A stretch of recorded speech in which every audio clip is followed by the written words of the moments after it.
今天买了一颗贡菜，拿来做泡莲贡菜。把这菜叶切下来，然后清洗干净。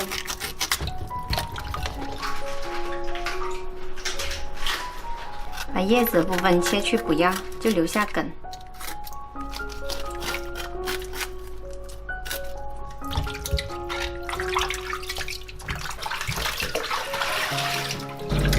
切好了之后，用纯净水或者凉白开再过一遍，这样子腌制的时候，就算不放冰箱也不会坏。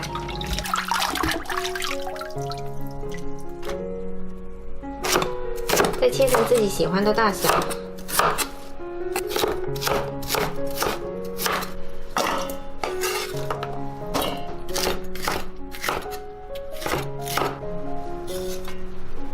再来洗2块南姜，把上面的泥沙洗干净就可以了。先切成片，然后再用刀背拍碎。姜很老，很吃力。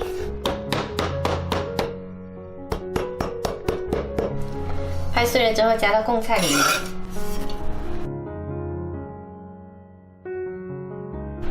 1斤半的贡菜大概放30克盐。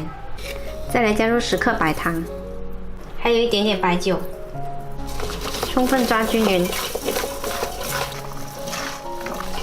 多抓一会儿，把盐跟白糖都抓均匀，然后找一个无油无水的干净密封罐装起来。